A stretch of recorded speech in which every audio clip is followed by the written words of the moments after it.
What's good, YouTubers and YouTubettes? This is JBsports back again with another one. Happy 4th of July to all my YouTubers and YouTubettes. Y'all stay safe out there. Wear your mask if you're out in public. Wash your hands, sanitize, and social distances as you enjoy the 4th of July and the celebration that comes with it. Now, let's talk a little boxing. Canelo Alvarez versus David Lemieux. That's the fight that's in discussion to take place September 12th.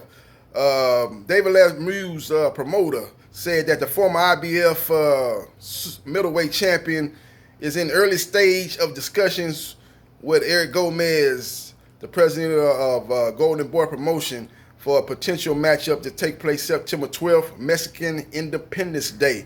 Now, his promoter also said that they're not going to take a bargain. So that's going to put a big hurdle in the negotiation right off the start because he said he's not going to take no bargain, So he's going to be looking to make money in the same neighborhood of what Daniel Jacobs made and Sergey Kovalev made, Canelo Alvarez's last two opponents. Both of those guys made big-time money. I think Daniel Jacobs made around $15 million and Sergey Kovalev made around $13 million. So Lemieux said they're not going to take no bargain, so they're going to be looking to make somewhere in that neighborhood, and that's going to be close to impossible for them to get that amount of money due to the fact that that fight is not going to be taking place in front of a live crowd, and the fact that Canelo Alvarez is still going to get his money like this taking place in front of a live crowd. He's still going to get his $35 million, so they're going to be looking for a cheap opponent, so I think that's going to put a big roadblock as far as negotiating a possible matchup between Canelo Alvarez and David Lemieux. Now let's talk about the fight. As far as fetch as it is, in my opinion, due to the fact that his promoter came out and said they're not going to take a bargain. The matchup is kind of intriguing. It's a matchup that Golden Boy has been angling toward ever since they signed David Lemieux. Everybody's been saying, well, they signed him, they're going to potentially make the fight between David Lemieux and Canelo Alvarez. And here we are right now as they two teams negotiate a fight for September 12th.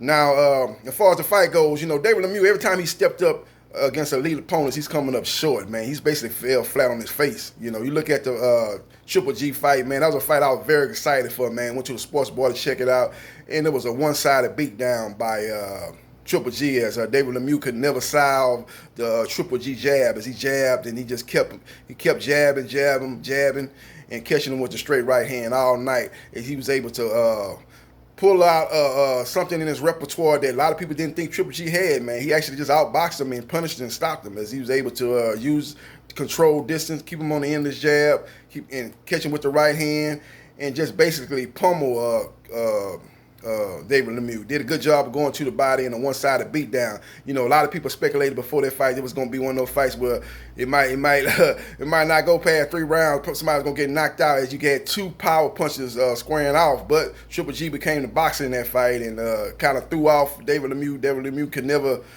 solve that riddle, didn't have a plan B, let alone the plan A was not working, and he didn't have a plan B, and he got dominated in that fight.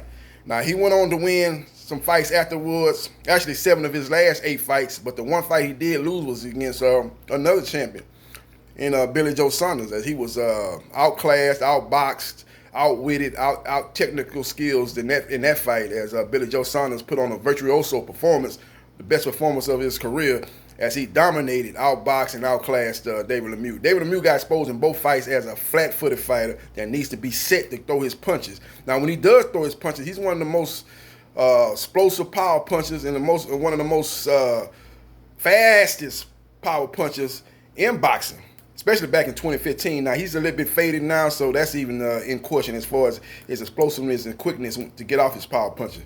And that could be a problem against Canelo Alvarez, who's a guy that's flat-footed like David Lemieux, but has great upper body movement to make you miss, and when you do connect, take the steam off your punches. So that's going to be a problem. The jab that Canelo had Alvarez is going to be a problem, just like Triple G jab was. He's going to be able to jab, hit him with the combinations, go to the body, and ultimately stop David Lemieux inside 8 rounds, in my opinion. Now, it's going to be interesting to see if that fight take place, man. But I think more plausible opponents for Canelo Alvarez that probably fit the Golden Boy Promotions pay scale would be a fighter maybe like an Anthony Durrell. I think he probably might be willing to take $2.5-3 million to fight Canelo Alvarez. That'll be probably a career high payday for him he'll be willing to take that type of money. You know, a guy like John Ryder's coming out a couple of days ago said he would be willing to fight Canelo Alvarez. He'll fit Golden Boy's pay scale, as he was last seen in the ring fighting Callum Smith in a fight that a lot of people thought he won.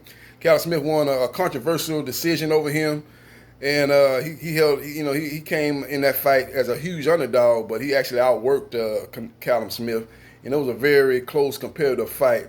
I thought Callum Smith edged it out, but it was very, very close. A lot of close rounds, man. He gave a good account of himself. He doesn't have the name recognition of a David Lemieux, even Anthony Durrell here in the United States, but he's a guy that could fit Golden Boy's pay scale. And based on his last performance, they could sell it as, hey, John Ryder, he actually beat Callum Smith. He just got robbed by the judges. They could say that. And he's going to fight Canelo Alvarez.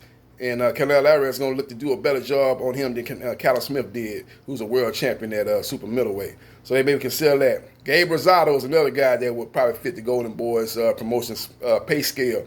Now, he's been linked to a fight with Daniel Jacobs, a lot of bad blood between them guys.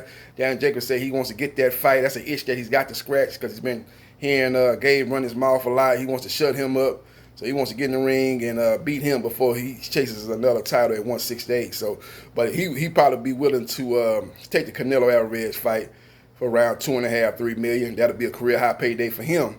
It'd probably be more than what he would make in a fight against Daniel Jacobs. So those three possible opponents that might be able to fit Golden Boys Promotions pay range for a fight with Canelo Alvarez, more than what David Lemieux would be willing to accept. As you know, Billy Joe Saunders has pulled his name out of the hat for a Canelo Alvarez fight. He said 2 months wouldn't be enough time, so he's pulling his name out of that fight. I think the real reason why he pulled his name out of the fight was he was hearing that he wasn't going to get the fight. He knew that Canelo and them was looking for a cheaper opponent, and he damn sure wasn't going to take no $2–3 million when he seen what Daniel Jacobs made and when he seen what Sergey Kovalev got, $15 and $13 million respectively. He sure was not going to take a pay cut like that, $2–3 million. So he, knowing that, I think, and knowing that they weren't going to be willing to pay him, and they weren't really seriously looking at him because they know he wasn't going to accept that low pay, he took his name out of the hat, he took his name out of the running for the Canelo Alvarez when his name actually never was seriously in the running for that September 12th date of Canelo Alvarez fight. So I think that's what the case. I think that's the real reason. Now you got Chris Eubanks Jr., who's going back and forth with Billy Joe Saunders on social media. He said the real reason why Billy Joe Saunders didn't took his name out of the running for the fight is 2 months wouldn't be enough time for him to cycle off the PEDs that he uses to get in shape. He said that's the real reason why. He called Billy Joe Saunders Big Bottle Joe Saunders, as them two guys going back and forth. He's saying, he kind of mocked him, saying you need 2 months to get ready for Canelo Alvarez. He said I don't need 2 months to get ready for Canelo Alvarez. All I need is 2 days. Give me 2 days. He said I don't need 2 days to get ready. Yeah, basically what Chris Eubanks Jr. said. He said, "I don't need 2 days." He said, "You can't do it in 2 months. You can't get ready to fight Canelo Alvarez in 2 months." He said, "I can get ready to fight Canelo Alvarez in 2 days." He said, "I stay ready. I stay in shape."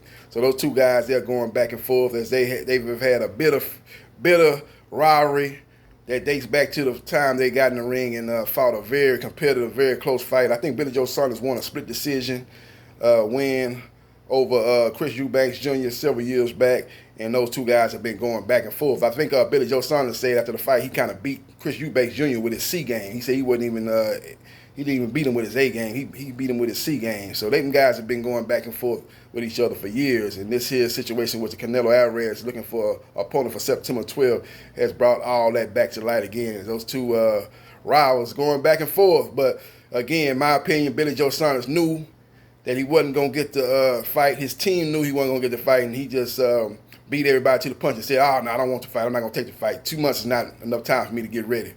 And in that, all actuality was he knew that they wasn't going to pick him because of the money that he was going to demand for a fight with Canelo Alvarez based on what Daniel Jacobs got and Sergey Kovalev got, Canelo Alvarez's last two opponents. So let me know what you think. My subscribers, my YouTubers and YouTubettes. What you think about Canelo Alvarez versus David Lemieux? You think that's a good fight? Now, mind you, a lot of people might say, well, I want to see him fight Demetrius Andrade. Demetrius Andrade is gonna want big time money. He's not gonna take a $2-3 million to fight Canelo Alvarez. What about Jamal Charlo? You might ask. Same situation. He's not gonna take $2-3 million. He's gonna want big time money. Those are career defining fights for those guys. Those guys are world champions, so they're not gonna take $2-3 million. Those guys are gonna want what Daniel Jacobs got, Sergey Kovalev. They're gonna want to be in the same range.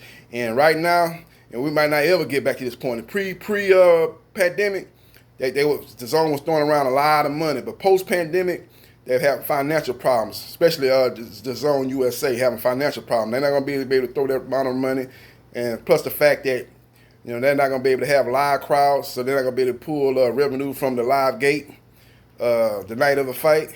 That's another thing that's going to force Golden Boy to get an opponent that's going to be willing to take a real severely reduced pay cut compared to his last two opponents. So we'll see what happens. We'll see what transpires. Let me know what you think about Canelo Alvarez versus David Lemieux. You think that's a good fight, or do you think maybe Anthony Durrell is a better option? Or do you think John Ryder is a better option? Or do you think Gabe Rosado, who's another opponent that could be mentioned that could fall into that pay range that Golden Boys will be willing to put out for Canelo Alvarez's next fight? Now, he's been linked to a fight with Daniel Jacobs. Two guys have been going back and forth. Daniel Jacobs said, Gabe Rosado been running off the mouth for a long time. I'm ready to shut him up. That's an itch that I want to scratch, and I want to take him out before I chase another title at super middleweight.